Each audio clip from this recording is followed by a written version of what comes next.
First conservation of the foreign exchange and the prevention of smuggling act, COFEPOSA act. Objectivity ఏంటి? Conservation of foreign exchange. ఇక్కడ నుంచి మనం exchange smuggling అనేది చేస్తున్నారు. అప్పట్లో అయితే స్మగ్లింగ్ ఇండియా నుంచి ఎక్కువ చేసేవారు. స్మగ్లింగ్ ఆర్ పంపడం వల్ల ఏమవుతుంది, ఇండియాకి ట్యాక్స్ అనేది రావట్లేదు. ఫారెన్ ఎక్స్చేంజ్ అనేది బయటకు పోతుంది అండ్ ఇండియాకి ట్యాక్స్ అనేది రావట్లేదు. ఫారెన్ ఎక్స్చేంజ్ కూడా రావట్లేదు స్మగ్లింగ్ వల్ల. సో దాన్ని ప్రివెంట్ చేయడం అనమాట. ఆ ఫారెన్ ఎక్స్చేంజ్ బయటకు పోకుండా ఉండడానికి ఎవరినైనా సరే వెంటనే డిటైన్ చేయొచ్చు. సో ఫారెన్ ఎక్స్చేంజ్ బయటకు పోకుండా ఉండడానికి స్మగ్లింగ్ యాక్టివిటీస్ని ప్రివెంట్ చేయడానికి ఈ యాక్ట్ అనేది తీసుకొచ్చారు. దాన్నే మెన్షన్ చేస్తారు. The objective of this act to provide for the preventive detention. ముందే డిటైన్ చేసేస్తున్నాం. ఏ టైంలో డిటైన్ చేస్తున్నాం? For the purpose of conservation of the foreign exchange. కన్జర్వేషన్తో పాటు augmentation of the foreign exchange. Augmentation అంటే పెంచడం. ఫారెన్ ఎక్స్చేంజ్ని పెంచాలనే ఉద్దేశంతో, ఇంకా కన్జర్వేషన్ చేయాలనే ఉద్దేశంతో. ఫారెన్ ఎక్స్చేంజ్ కన్జర్వ్ చేయాలి, ఫారెన్ ఎక్స్చేంజ్ని పెంచాలనే ఉద్దేశంతో ముందే మనం డిటైన్ చేసేస్తున్నాం పర్సన్స్ని, ఎవరినైనా సరే. ఇక్కడ పర్సన్ రిలేటెడ్ డిటెన్షన్ చేస్తున్నాం. ఇంకొకటి ఏంటి? Prevention of the smuggling activities. Activities చేయకుండా మనం ప్రివెంట్ చేస్తున్నాం. సెకండ్ ఆబ్జెక్టివిటీ అది. And any other matters connected with అది ఆబ్జెక్టివ్స్. ఈ 3 పాయింట్స్ రాస్తాం. ఫస్ట్ ఏంటి? కాఫీ పోసాలో ఫస్ట్ ఫారెన్ ఎక్స్చేంజ్ గురించి రాస్తాం, next prevention of smuggling act, and third point వచ్చేసరికి any matter which is connected with it అని చెప్పేసి రాస్తాం. Powers to make the order detain certain persons. ఇప్పుడు ఎవరు పాస్ చేయొచ్చు? సెంట్రల్ గవర్నమెంట్ అయినా, స్టేట్ గవర్నమెంట్ అయినా, any officer of central government or state government అనే వాళ్ళు ఎవరినైనా సరే ఇలా ఫారెన్ ఎక్స్చేంజ్లో ఇన్వాల్వ్ అయ్యే వాళ్ళని డిటైన్ చేసేయచ్చు. ఫస్ట్ డిటెన్షన్కి అరెస్ట్కి డిఫరెన్స్ ఏంటి? అరెస్ట్లో ఏంటంటే అరెస్ట్ చేసిన వెంటనే వితిన్ 24 అవర్స్లో వాడికి చెప్పాలన్నమాట రీజన్ ఎందుకు నిన్ను అరెస్ట్ చేస్తున్నా అని చెప్పేసి. ఎవరినైనా సరే డిటైన్ చేసామనుకో 5 days వరకు కూడా చెప్పకపోయినా పర్లేదు వాళ్ళకి. సో 5 days తర్వాత చెప్పాలి నేను ఎందుకు అరెస్ట్ చేసామన్నట్టు. సో అది డిటెన్షన్. ఇప్పుడు ఎవరైతే ఫారెన్ ఎక్స్చేంజ్లో ఇన్వాల్వ్ అవుతున్నారో అని అనిపించిందో వాళ్ళని డిటైన్ చేస్తాము. దాని ఆ పవర్ ఎందులో వచ్చింది? సెక్షన్ 3లో. If it is satisfied that in respect to any person to prevent him from acting in a manner prejudicial to the conservation or if he is acting, అంటే ఇప్పుడు ప్రజెంట్ యాక్టింగ్ చేస్తున్నాడు, and in a manner which is prejudicial to the coffee posa or with a view to prevent him. ఇక్కడ ప్రస్తుతానికి acting చెయ్యట్లేదు. Prevent him from acting ప్రిజుడిషియల్. ఇక్కడ future tense కూడా వచ్చేస్తుంది. ఇప్పుడు యాక్ట్ చేస్తున్నా లేకపోతే ఫ్యూచర్లో చేస్తాడని అనిపించినా సరే మనం వాడిని వెంటనే డిటైన్ చేస్తున్నాము. ఇందులో ఏమేమి వచ్చినాయి? 6 కండిషన్స్ వచ్చినాయి. 6 కండిషన్స్లో 2 పుష్ప ఏం చేస్తున్నాడు? స్మగ్లింగ్ చేసి ఆ స్మగుల్ గూడ్స్ని ట్రాన్స్పోర్ట్ చేస్తున్నాడు, కన్సీల్ చేస్తున్నాడు. సో పుష్పకి రిలేటెడ్ 2 అయిపోయింది. Engaging in transport or concealing smuggling goods first thing. Engaging in transporting or concealing or keeping smuggle goods అది ఫస్ట్ అయిపోయింది. నెక్స్ట్ కేశవ్ ఏం చేస్తున్నాడు? ఎబెటింగ్ ద స్మగ్లింగ్ గూడ్స్ అంటే అసిస్ట్ చేస్తున్నాడు. ఇంకా హార్బరింగ్ అంటే వీళ్ళందరినీ దాస్తున్నాడు. పుష్పతో పాటు ఎవరైతే అసిస్టెంట్స్ ఉన్నారో వాళ్ళందరినీ బయటికి రానియకుండా దాస్తున్నాడు. ఫస్ట్ అసిస్ట్ చేస్తున్నాడు, వాళ్ళందరి పేర్లు దాస్తున్నాడు. So harbouring persons engaged in smuggling or assisting వాళ్ళందరినీ దాస్తున్నాడు. Next dealing in the smuggled goods Sunil. ఈ పనులు ఎవరు చేసినా సరే వాళ్ళని వెంటనే డిటైన్ చేయొచ్చు. నెక్స్ట్ డిటెన్షన్ యొక్క ఇప్పుడు డిటైన్ చేయొచ్చు. ఇలా ఈ యాక్టివిటీస్లో కాఫీ పోసా యాక్టివిటీస్లో ఇన్వాల్వ్ అయిన వాళ్ళని డిటైన్ చేయొచ్చు. ఫస్ట్ థింగ్ అది. ఇప్పుడు ఈ కాఫీ పోసాలో ఇందులో డ్రగ్స్ ఏమైనా దొరికినాయి అనుకో, దెన్ డ్రగ్స్ అనేది ఈ కాఫీ పోసాలో రాదు, అది నార్కోటిక్స్ దగ్గరికి వెళ్ళిపోతుంది అనమాట.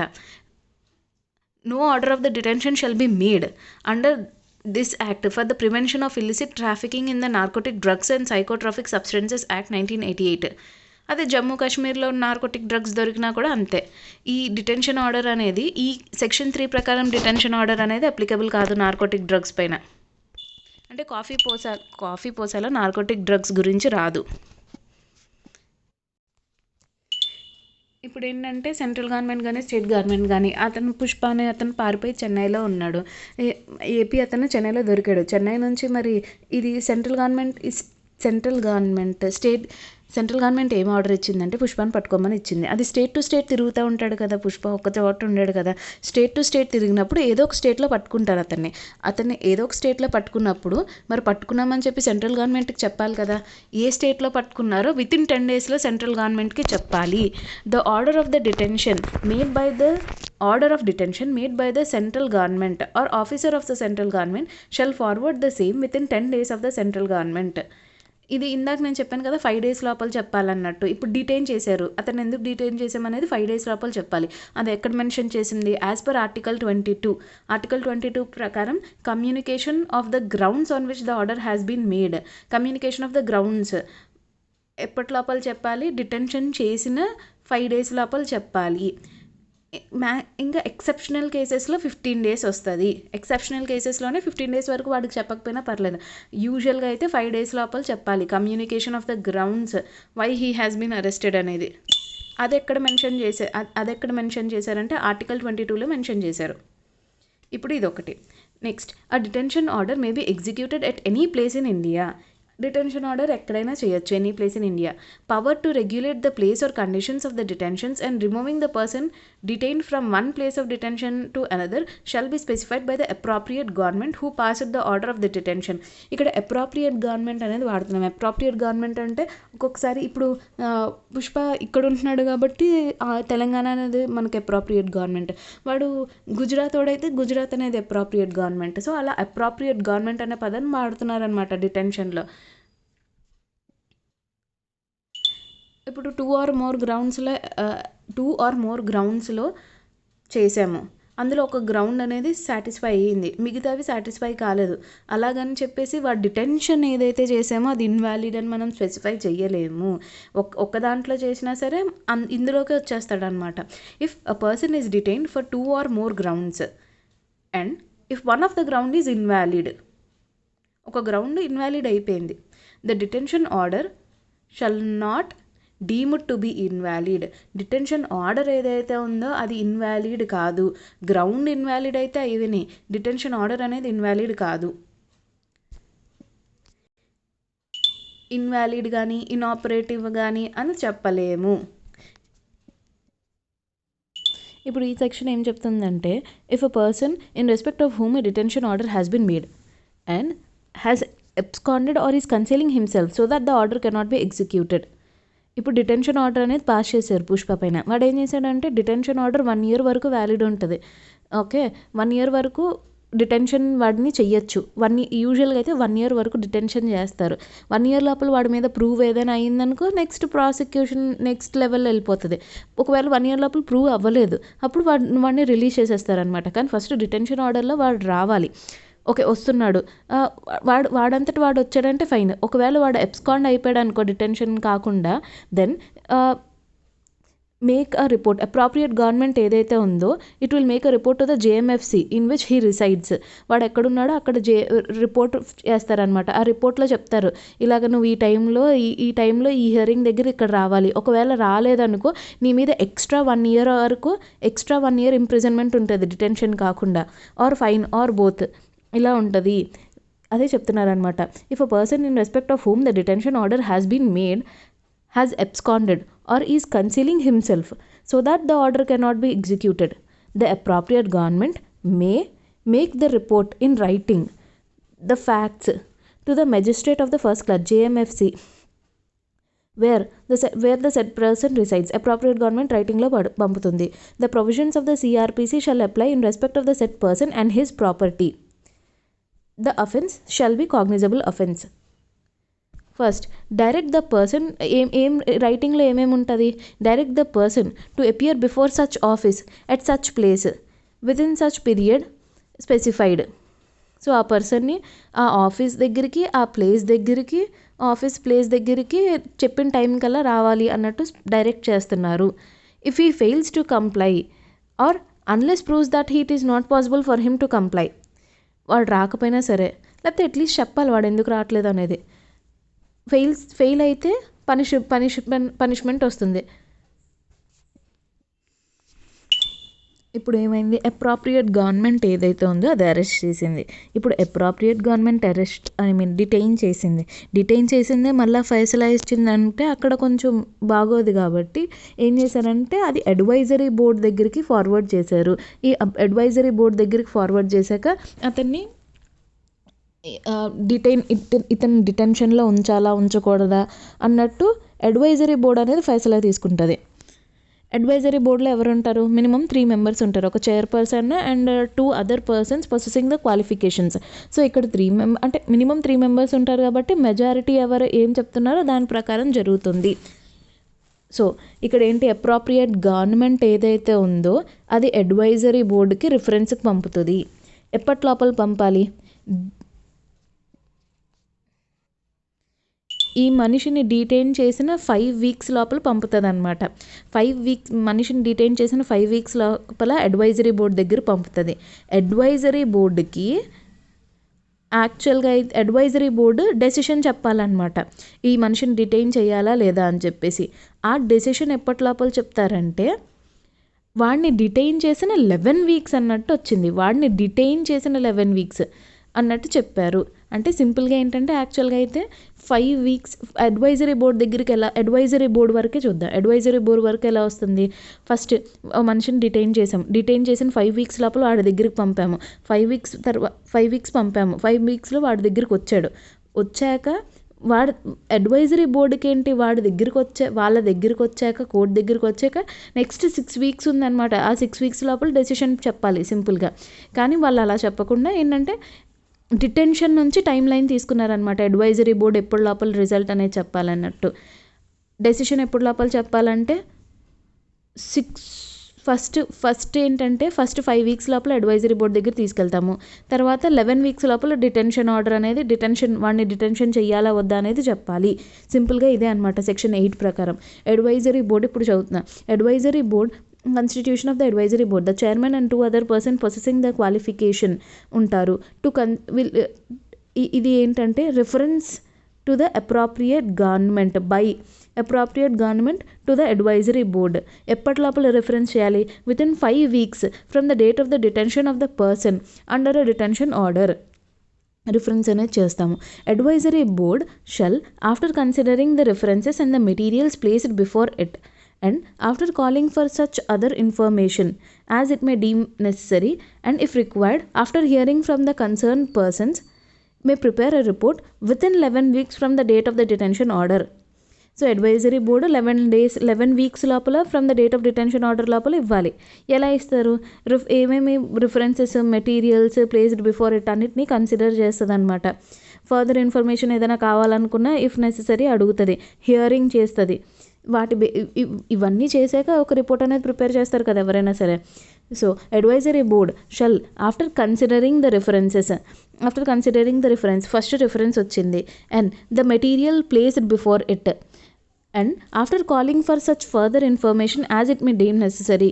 ఏదైనా ఇన్ఫర్మేషన్ కావాలంటే ఫర్దర్ ఇన్ఫర్మేషన్ అడుగుతుంది అండ్ హియరింగ్ వస్తుంది.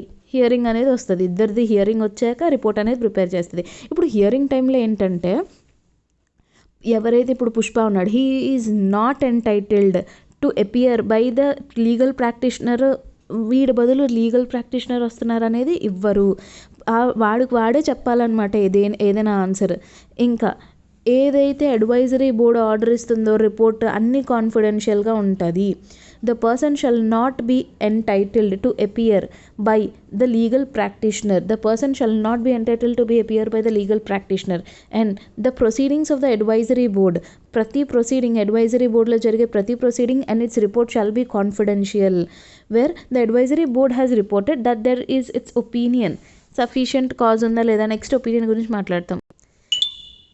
ఇప్పుడు డెసిషన్ ఎలా తీసుకుంటారు, majority of the members shall be deemed to be the opinion of the board.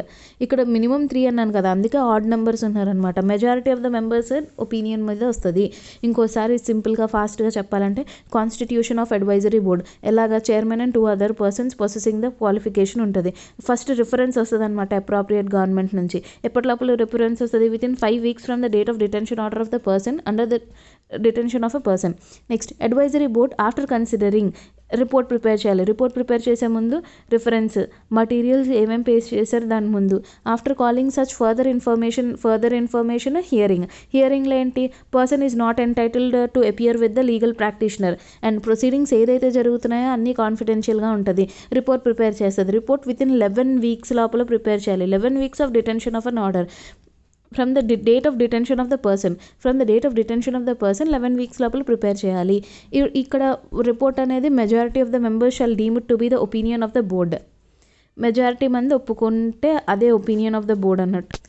ఇప్పుడు అప్రాప్రియేట్ గవర్నమెంట్ కాదు, అడ్వైజరీ బోర్డ్ ఏదైతే ఉందో అది డిటెన్షన్ చెయ్యొచ్చు లేకపోతే డిటెన్షన్ చెయ్యొద్దు అన్నట్టు పాస్ చేస్తుంది. డిటెన్షన్ అలౌడా కాదా అన్నట్టు, ఇంకా ఈ పర్సన్ మీద ఉంచాలా లేదా అన్నట్టు, ఏం ఉంచాలి ఉంచొద్దు ఈ 2 ఆర్డర్లే కదా పాస్ చేసేది. ఉంచాలన్నప్పుడు ఎలాగుంది wordings, appropriate government May confirm the detention. Second, continue the detention of the person concerned for such period as it thinks fit. ఇది ఈ పాయింట్ రాసి, continue the detention of the person concern for such period as it thinks fit. ఇప్పుడు లేదని అనిపించింది అనుకో, revoke the detention order ఏదైతే ఉందో అది రివోక్ చేసేయండి, వాడిని వెంటనే వదిలేయండి అని చెప్పేసి అంటున్నారు అనమాట. అప్పుడప్పుడు ఏంటంటే temporary release of the person detain, అప్పుడప్పుడు టెంపరీగా రిలీజ్ చేయొచ్చు ఆ పర్సన్ని. ఎప్పుడు అంటే యూజువల్గా అయితే రిలీజ్ చేయాలంటే ఇప్పుడు ఎవరికైనా ఒంట్లో బాగాలేదనుకో వాళ్ళని చూడడానికి వెళ్ళొచ్చు పుష్ప. సో అలా రిలీజ్ చేసినప్పుడు ఏంటంటే బాండ్ అండ్ సెక్యూరిటీ సైన్ చేయించుకుంటారు. అండ్ ఆల్సో చెప్తారనమాట, నువ్వు ఈ టైంకి ఇక్కడికి రావాలి మళ్ళీ వచ్చేయాలని చెప్పేసి. ఇన్ కేస్ వాడు రాలేదనుకో అప్పుడు 2 years పనిష్మెంట్ అనేది ఉంటుంది. 2 years or fine or both ఇలా పనిష్మెంట్ ఉంటుంది. ఒకవేళ వాడు రాకపోవడానికి ఏదైనా సఫిషియంట్ రీజన్ ఉందనుకో దెన్ ఫైన్. అంటే వాడు వస్తున్నప్పుడు ఏమైనా యాక్సిడెంట్ అయిందనుకో, వాడు రాలేకపోయాడు, అలాంటప్పుడు అయితే ఓకే, కానీ నార్మల్గా అయితే వచ్చేయాలి. So temporary release of the persons detained అదే చెప్తున్నారనమాట section 12లో. The central or government or the state government may at any time direct any person detained be released released for any specified period కొన్ని రోజులకే, either without conditions or upon specified conditions. కొన్ని conditions పెట్టి release చేస్తున్నారు. At any time, ఇంకా power కూడా ఉంటుంది కదా, at any time may cancel his release. ఆ రిలీజ్ని ఎప్పుడైనా సరే క్యాన్సిల్ చేయొచ్చు. కండిషన్స్ పెట్టి ఫస్ట్ రిలీజ్ చేయొచ్చు, లేకపోతే కండిషన్స్ లేకుండా రిలీజ్ చేయొచ్చు, లేకపోతే ఎనీ టైమ్ ఆ రిలీజ్ని క్యాన్సిల్ చేయొచ్చు. The central government or the state government may require such person to enter into a bond with sureties for due observance of the conditions specified. Conditions follow అవుతా అని చెప్పేసి bond enter అవ్వాలి. Any person released shall surrender himself at time and place to the authority specified in the order directing his release or cancelling his release as case may be. Any person shall surrender himself at any time and place. Surrender అయిపోవాలి. If such person without sufficient cause fails to surrender himself, he shall be punishable with imprisonment up to 2 years or fine or both.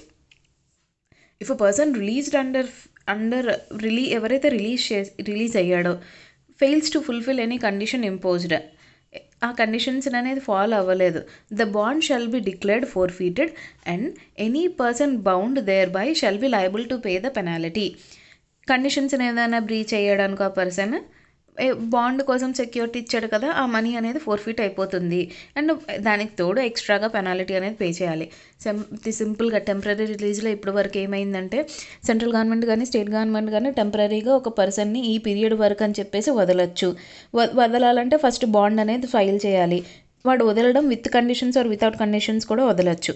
And ఏ టైంలో అయినా సరే ఆ రిలీజ్ని cancel చేసే హక్కు కూడా వీళ్ళకు ఉంది. నెక్స్ట్ వాళ్ళు ఈ టైంకి ఈ ప్లేస్కి తిరిగి వచ్చేయాలన్నట్టు చెప్తారనమాట, సరెండర్ అయిపోవాలని చెప్పి. ఆ టైం ఆ ప్లేస్లో సరెండర్ అవ్వాలి. ఇన్ కేస్ వాడు సరెండర్ అవ్వలేదనుకో దెన్ పనిష్మెంట్ ఉంటుంది. నెక్స్ట్ నేను ఫస్ట్ దాంట్లో చెప్పాను కదా, కండిషన్స్ బ్రీచ్, ఏమైనా conditions with conditions without conditions ఉంటాయని చెప్పేసి, వాటిల్లో ఏదైనా బ్రీచ్ చేసాడనుకో, కండిషన్స్ ఫాలో అవ్వలేదనుకో, దానికి మళ్ళీ విడిగా పెనాలిటీ, ఇచ్చిన బాండ్ కూడా ఫోర్ఫిట్ చేస్తారు. సో ఇప్పుడు ఎమర్జెన్సీ టైంలో మనం ఇప్పటి వరకు చదివింది ఏదైతే ఉన్నాయో అవి అప్లికబుల్ కాదు. అంటే అడ్వైజరీ ఇప్పుడు వితిన్ డిటైన్ చేసిన వితిన్ 5 days లోపల అతనికి గ్రౌండ్స్ చెప్పాలన్నట్టు మనం చదివాం. అది ఎందులో చెప్పింది? ఆర్టికల్ 22లో చెప్పారు. ఇప్పుడు ఆర్టికల్ 22 అనేది ఎమర్జెన్సీ టైంలో అనేది అది వ్యాలిడ్ కాదన్నట్టు, అంటే వాడి గ్రౌండ్స్ చెప్పాల్సిన అవసరం కూడా లేదంట. నెక్స్ట్ ఇప్పుడు రిఫరెన్స్ చేస్తున్నారు అడ్వైజరీ బోర్డుకి, అప్రాప్రియేట్ గవర్నమెంట్ నుంచి అడ్వైజరీ బోర్డుకి రిఫరెన్స్ చేస్తున్నారు. అలాంటి రిఫరెన్స్ కూడా అలాంటిది లేదనమాట. ఇంకా ఇంకా ఏమేమి ఉన్నాయో ఇప్పుడు చెబుతాను. ఇప్పుడు ఇక్కడ ఏమవుతుందంటే ఆఫీసర్ కానీ ఎవరైనా సరే డిక్లరేషన్ అనేది చెయ్యొచ్చు అనమాట. డిక్లరేషన్ చెయ్యొచ్చు that government are officer May declare to the effect and communicate the copy of the declaration of the person concern. అంటే ఎవరినైనా సరే ఇట్లాగా కొంచెం డిటైన్ చేయొచ్చు అన్నట్టు, ఎమర్జెన్సీ టైంలో కదా వాడిని డిటైన్ చేయొచ్చు. And central government or state government officer ఎవడైతే డిటైన్ చేశాడో వాడు 15 days లోపల 15 days తర్వాత ఏంటంటే అప్రాప్రియేట్ గవర్నమెంట్కి పంపుతారు. ఇక్కడ అప్రాప్రియేట్ గవర్నమెంట్ వరకు పంపడమే, అక్కడ నుంచి మళ్ళీ అడ్వైజరీ బోర్డుకి పంపాలన్నట్టు ఏం లేదనమాట. If such declaration is made by an officer, it shall be reviewed by the appropriate government within 15 days from the date of making the declaration. The declaration shall cease to have the effect. ఇంకా emergency టైంలో ఏమవుతుందంటే ఇప్పుడు officer ఎవడైతే ఉన్నాడో వాడు arrest చేశాడు, harass చేశాడు అన్నట్టు అనిపించినా సరే వాడి మీద మళ్ళా ఎగెయిన్స్ట్గా లీగల్ ప్రొసీడింగ్స్ ఆర్ స్యూట్స్ కానీ ఏం వేయడానికి లేదు. The detention of any person in respect of whom the declaration has been made shall be reconsidered by the appropriate government within 4 months from the date of such declaration and thereafter at the intervals not exceeding 4 months. అంటే 4 monthsలో appropriate government అనేది consider చేస్తుందన్నమాట. Detention అయిన 4 months తర్వాత మళ్ళీ చూస్తుంది వీడిని మళ్ళీ డిటెన్షన్కి ఉంచాలా ఉంచకూడదా అని. మళ్ళీ ఇంటర్వెల్ ఆఫ్ 4 months తర్వాత చూస్తుందన్నమాట వీడిని డిటెన్షన్లో ఉంచాలా లేదా అని చెప్పేసి. ఇలా 4 months ఇంటర్వెల్ అవుతుంది.